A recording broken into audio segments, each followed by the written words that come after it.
Champion mobile technology. Local public libraries could be a key to providing digital access through innovative methods. In addition,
or good afternoon, almost lunchtime. Thank you for coming to this session called Crowdsourced Solutions to Bridge the Gender Digital Divide. This will be a flash session in the truest sense of the word. We want to, after days of very long presentation, make it short, sweet, concise, and also leave a little bit of time for discussion at the end. My name is Liana Maislina. I'm the Digital Action Campaigns Manager of an organization called World Pulse. I will tell you a bit more about the organization later on in the presentation. I am also joined by Ifat Rose-Gill, who is a World Pulse community member and the founder of an initiative called Chunri Chupal in Pakistan, which she will tell you more about. And we are also joined remotely by Tiffany Colson, who is a graduate student at the University of Washington, who will be telling you a little bit about the methodology and analysis behind what we're presenting today. So in this session, we're going to be releasing the preliminary results of a crowdsourced campaign focused on bridging the gender digital divide and talking about what digital inclusion and digital empowerment means for women, as well as how digital inclusion can become more of a reality for women around the world. So before I go any farther, I want to tell you a little bit about World Pulse. World Pulse is a powerful online community of women around the world who are speaking out about some of today's biggest problems. It's a community where women connect to exchange resources, to find other community leaders and activists around the world who are working on similar topics. It's a place for them to speak out about community issues that they're seeing, as well as local solutions that they're developing to these problems. And it's a place for them to share best practices, connect, exchange information, launch campaigns, and really empower themselves to pursue the paths that they've outlined for themselves. Earlier this year, in January of 2014, World Pulse launched the Women Weave the Web campaign around digital inclusion and empowerment. The process behind the campaign has various steps that we wanted to explain before we get to the results. The first step of the campaign is the crowdsourcing of testimonies, recommendations, solutions from around the world. This campaign was done in 3 phases, the first one being around digital access, the second on digital literacy, and the third on digital empowerment. And throughout those 3 campaign phases, women from around the world spoke out on what they saw as both the barriers and the solutions within their communities to address those issues. In total, we received nearly 600 submissions from 71 countries, so we had a pretty good representation of opinions and thoughts around digital inclusion around the world. Once we received those testimonies, and I should mention that the campaign only ended about 2 weeks ago, which is why what we have now are very preliminary recommendations. Our job was to aggregate and analyze all of those submissions so that we have concrete data. And Tiffany, our remote panelist, will be telling you a little bit more about the methodology and the analysis of those submissions and how they became data. And once we have that data, we distill it into very concrete recommendations. We want to make sure that the voices of all of these women speaking out on these issues are heard, not just within the World Pulse community, but we want them to make an impact in lots of other places. So we try to be representative of what each one of them is saying and create recommendations that encompass what the majority of the opinions and the testimonies and the submissions are saying.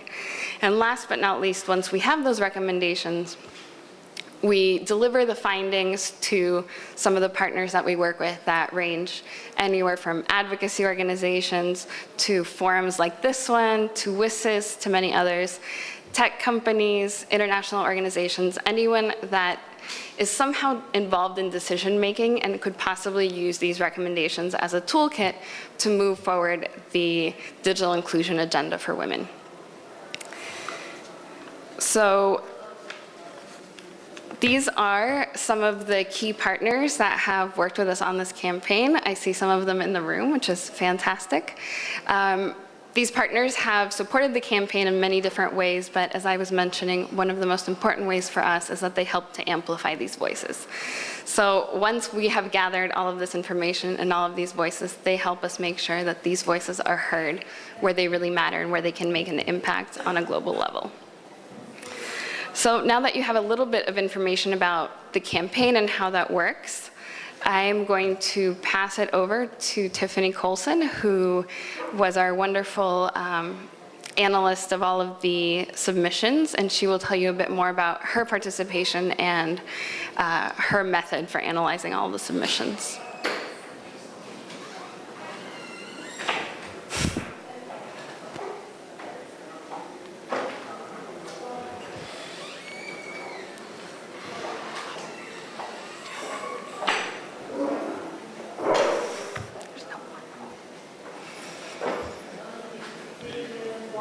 Through the Women Read the Web campaign. In order to understand the way women communicate in the Pulse network. Tiffany, sorry. Can you please start over? I think we didn't hear the first part of what you were saying. Certainly. Can you hear me now, yes? Yes, yes. All right. My name is Tiffany Colson, and I'm a graduate student at the University of Washington in the Information School. I volunteered with World Pulse as a data analyst last fall, hoping to learn more about issues of digital inclusion for women worldwide through the Women Weave the Web digital action campaign. In order to understand the way women communicate in the World Pulse network, I joined the community and posted my own journal entry about living in rural America without a broadband connection.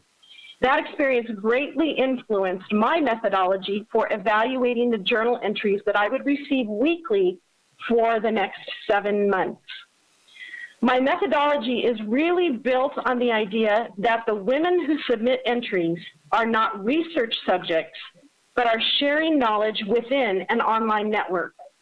The information they share benefits themselves first, benefits others within the network through discussion, and finally works toward the goals of the organization in magnifying the voices of women on important issues. As an analyst for the campaign, I feel responsible for validating each and every journal submission as an important part of the knowledge base being collected by the Women Weave the Web campaign. In order to validate the results of the analysis, I relied on transparency in my methods, iterative analysis, and frequent use of the original text. I read each entry and coded the content for predetermined themes. This allowed me to view the entries across cultures in a manner similar to the way the online discussions within the network are conducted.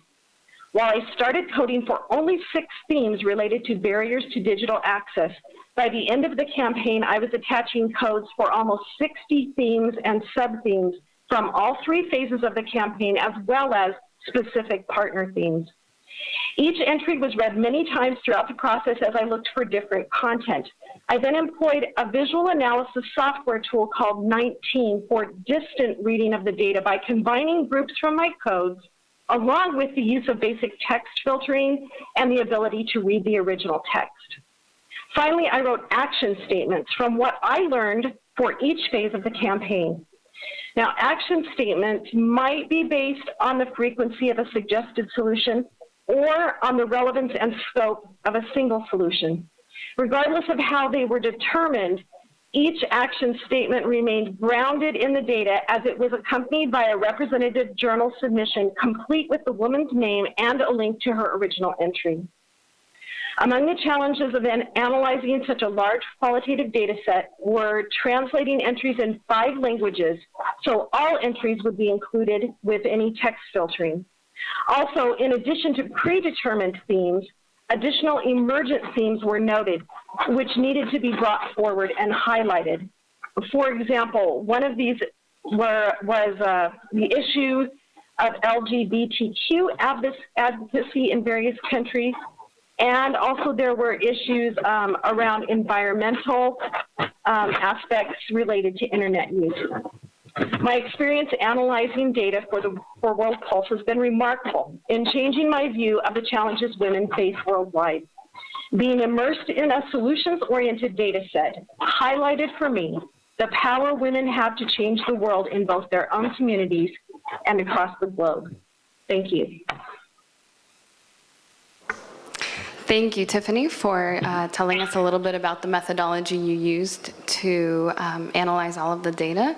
I'm now going to pass it over to Ifat Rosegill, who will talk a bit about her participation in the campaign and her personal journey of digital empowerment.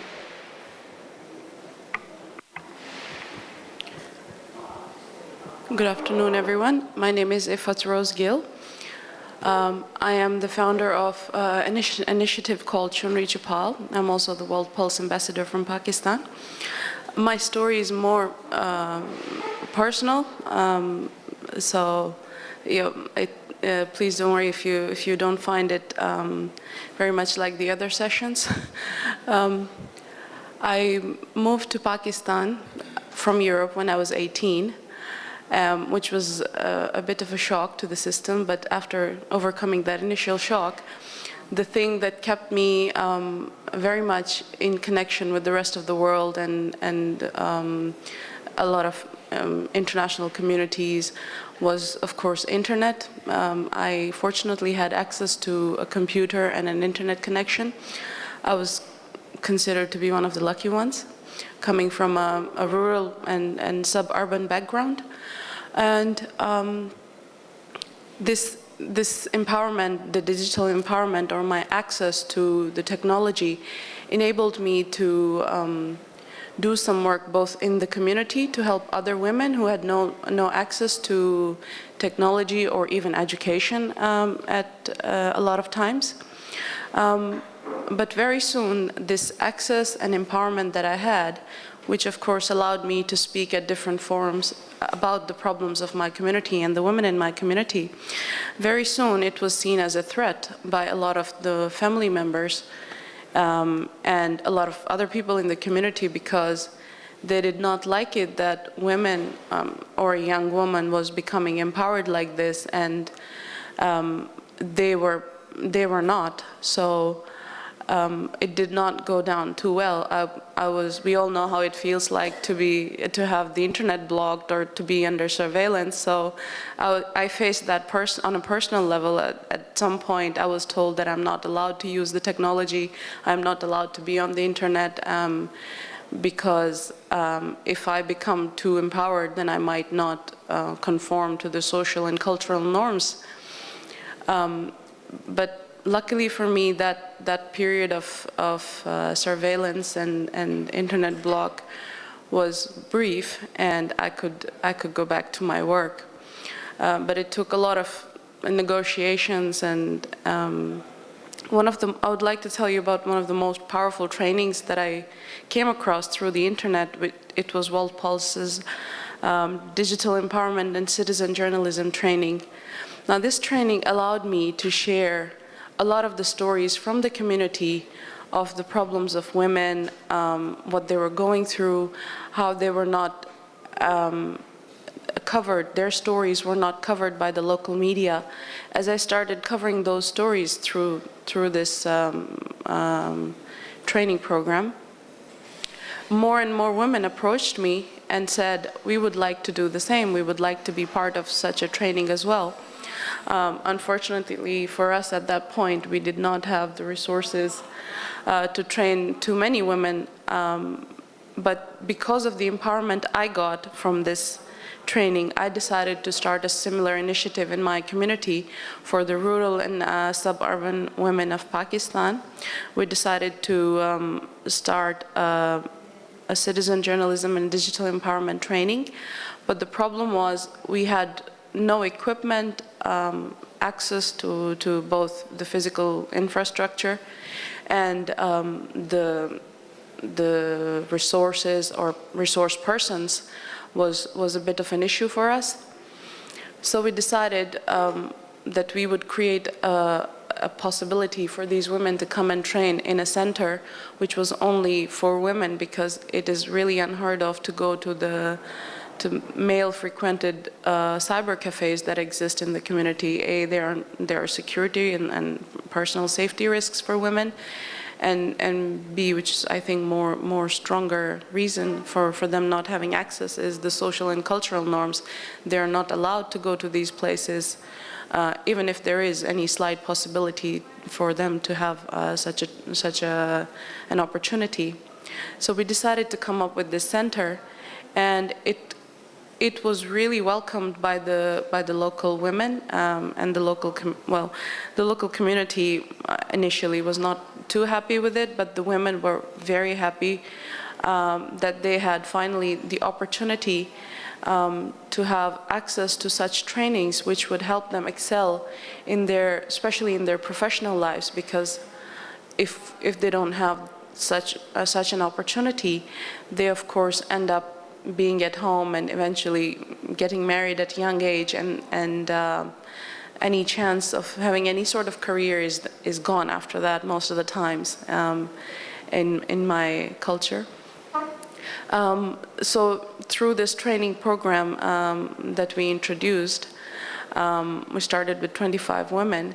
It allowed them to have access to some kind of skills that allowed them to, for example, write a CV and apply for a job, for example, because a lot of the organizations, the local organizations, it was possible to, if it was possible sometimes to get a job, they would not have the know-how to use any be it the smartphone or computer, which is really required now everywhere in organizations. So this training, it really helped them to have access to such opportunity to finally learn these skills and mostly get connected with other women who were in a very similar situation. And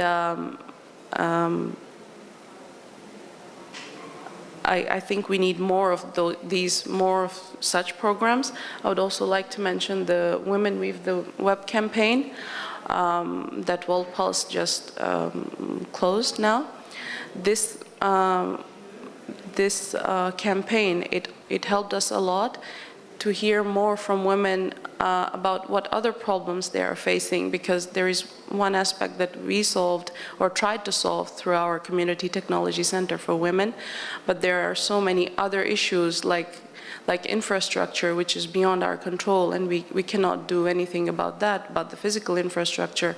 If we do not have access to internet internet itself or connectivity, then such centers are also not going to do much, because there is no internet.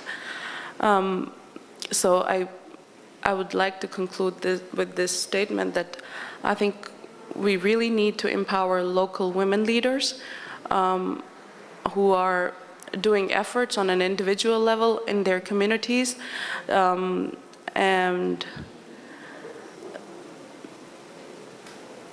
we should help them to empower other women so they can also raise their voices against whatever atrocities are committed in their communities in the name of culture or tradition or religion. Thank you.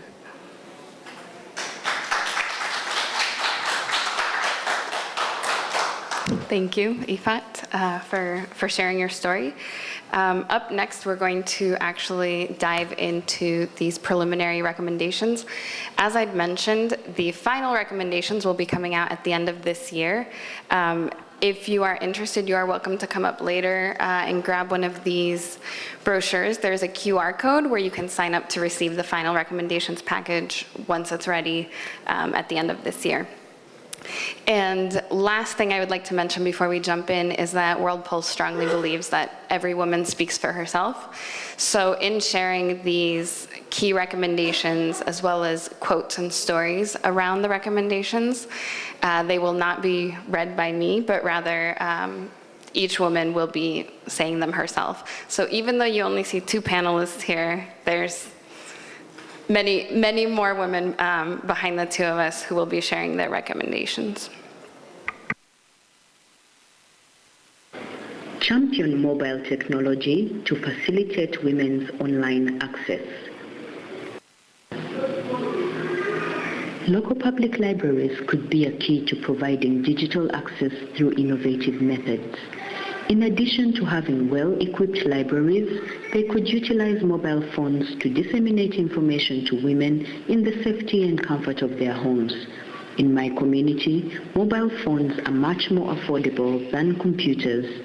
Libraries could also engage with social networks to subscribe members and thus gain popularity, traffic, and feedback utilizing the internet.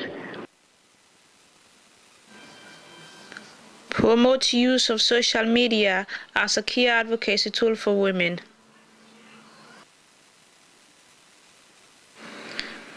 About a year or two ago, I set up a Facebook group called Stop Violence Against Women and Girls. This group examines the issues within violence against women and girls, discusses the problem, and suggests adequate solutions. It is a forum for other women and well-wishing men to add their voice in speaking out for the millions of women and girls who suffer various forms of violence on a daily basis.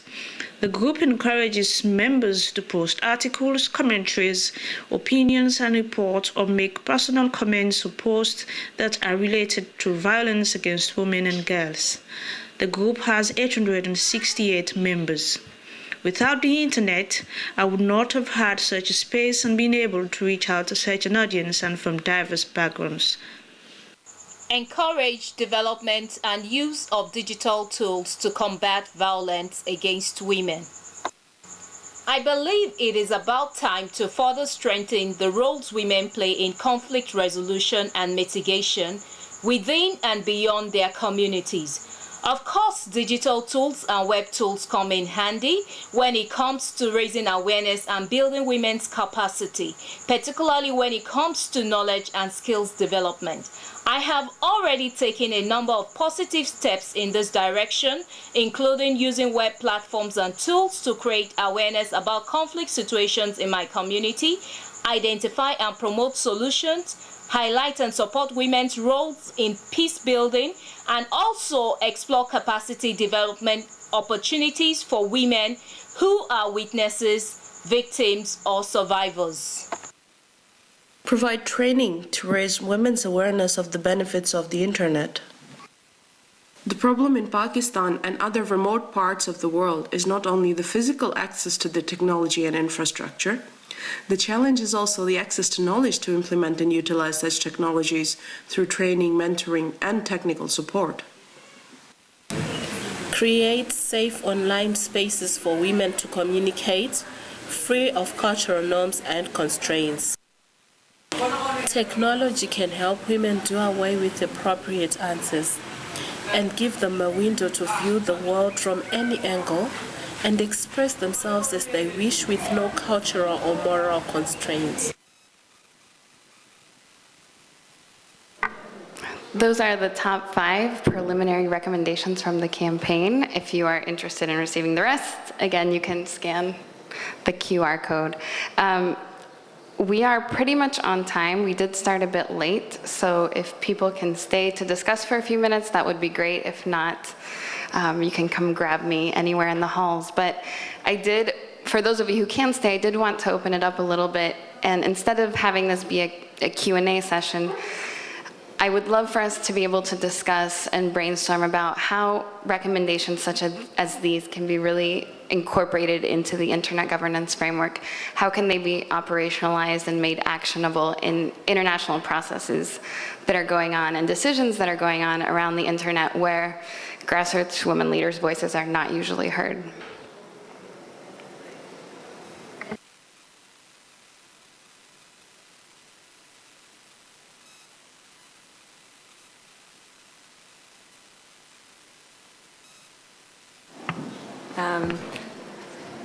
Thank you so much for your presentation, and what a fascinating project. And I also have a lot of praise for your methodology, which, of course, really incorporates voices and bridges almost, or includes sort of a digital ethnography, which is such a valuable tool that often isn't incorporated,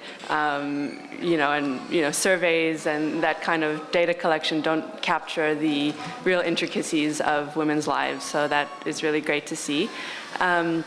And I'm from the Web Foundation, and we have a current project on, which is a research and policy advocacy initiative on incorporating women's rights in ICT policy. And so your research and your findings are really valuable, and definitely plan to investigate ways to include it in our outreach. And so I guess as a sort of suggestion, would be, as we engage in these sorts of policy discussions, to really find ways to innovatively use our research to provide evidence-based sort of,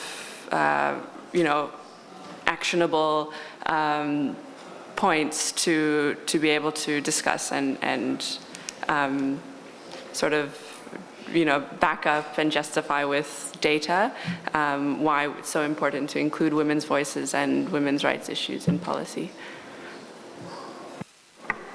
Thank you very much for that, and I definitely want to talk to you later. Sonia? Yeah, I just wanted to say I'm Sonia George. I'm the Executive Director of the Alliance for Affordable Internet. We are very proud partners of World Pulse and the campaign. And I just wanted to say that, first of all, this was really great to see the initial and preliminary results of the campaign that we've also been using and promoting in our advocacy. But most of all, I just wanted to say that it is the work that you're doing and work like that, and especially work to really bring internet and affordable internet to women, that really inspires all the work that we do. And often it doesn't appear that gender issues or gender concerns may be a part of it, but they're actually at the core and at the center of all the work that we do. And your experience, you sharing your story, are part of what inspires us to do the work that we do. So thank you for doing that. Thank you. And I'm glad you brought up the issue of affordability. I would also like to mention that the final recommendations package will have general recommendations around digital inclusion, but because we work with partners like A4AI and some others, there will also be specific recommendations around the topics of affordability, violence against women online, digital rights, libraries and public access, privacy and surveillance, and economic empowerment. So if any of those issues are of particular interest, there will also be specific recommendations around that. Yes, thank you for this report and for this session. I found it really challenging. I'm working for APC on the Women's Rights Program, and one of our projects has to do with violence against women and the use of ICTs. So it was very interesting that it came up as one of the main concerns. So I think there's a lot to do and that we can do together. And I find that it's time to start having real policies on this, and to see how we can use ICTs to prevent also and to find solutions, but also to work with the survivors of this type of violence that is, unfortunately, it is growing, So we have a lot to do. Well, thanks for the report. Thank you. Anyone else, or is everyone ready for lunch?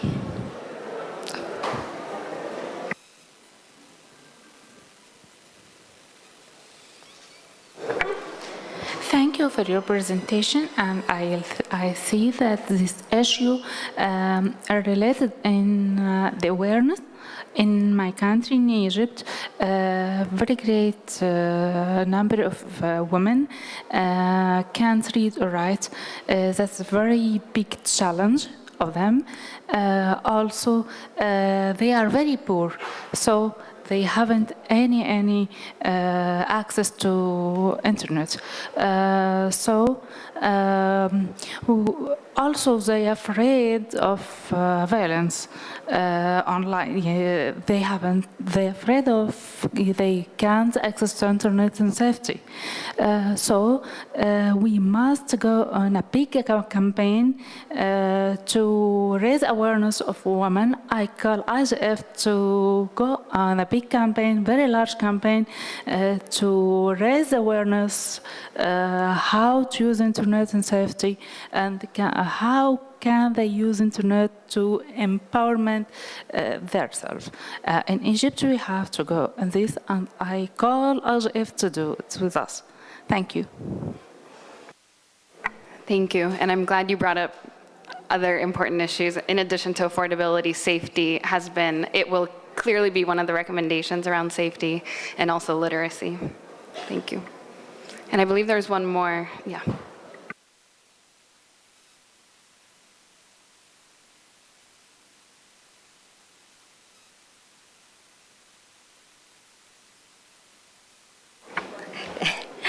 I'm Devi. I come from Indonesia. I work with the women and queer rights, especially on the internet right. About Pakistan, I hear a lot about the struggling from I Am Malala books. So I just wanted to know how, when you work in the field, how you negotiate with the civil or some of the society who didn't agree with woman empowerment, yeah? Especially because when I read the I Am Malala book, even for going to school is very struggling. And then you empower them with the internet and connect with not only the woman in your country, but also the woman in the world. How you negotiate with them, and then how you bring them also to depend their right by themselves. It's wonderful work. Thank you.